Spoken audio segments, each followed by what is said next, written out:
Hi, everybody. This is Silvio Canto in Dallas, Texas on Tuesday, January the 16th.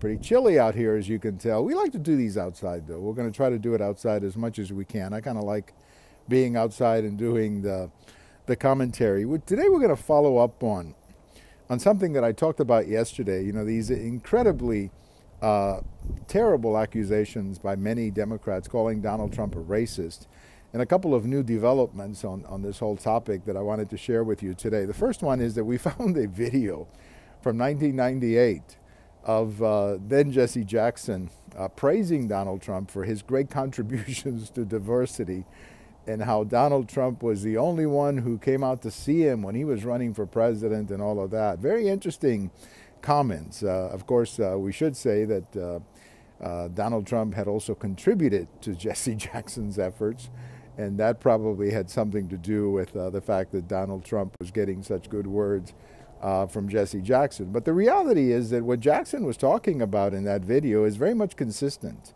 with Donald Trump's life. The fact that he was often a man who would donate money to a lot of different causes, including causes to help black Americans. The other interesting thing that came out, and I think this is even more relevant to the conversation we've had here recently, there's a brand new poll that came out that shows that President Trump's support among African Americans has actually gone up quite a bit.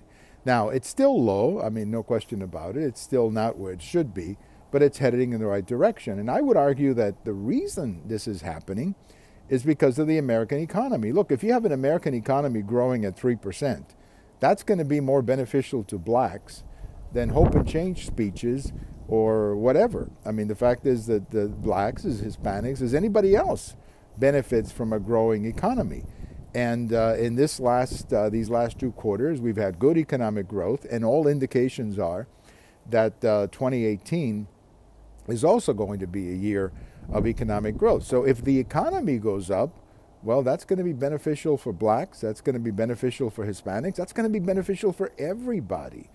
And I think that that may very well be one of the reasons why you're seeing his support going up. I didn't see his support with Hispanics, or at least I didn't see a reference to that, but I wouldn't be surprised if the same thing is happening, meaning if the economy improves, there's going to be support for the president. That's usually the way it happens. So when you look at all of this, and then you look at Senator Durbin's remarks, you begin to wonder if this is not part of a strategy to continue to play the race card to offset the fact that the economy is growing, and that, as we see in this report, some support among black Americans for Trump is growing. Again, we cannot prove any of these things, but it is interesting that all of this is happening when a new poll comes out indicating that Donald Trump's support among black Americans is actually going up. Well, we'll see how all of this develops over the next few weeks. But as I said yesterday, and I continue to say, accusing Donald Trump of being a racist is completely unfair. There's no record of that, no evidence of that in this man's life. A man who has had a pretty public life. It's not like we just learned who Donald Trump was a couple of years ago when he decided to run for president.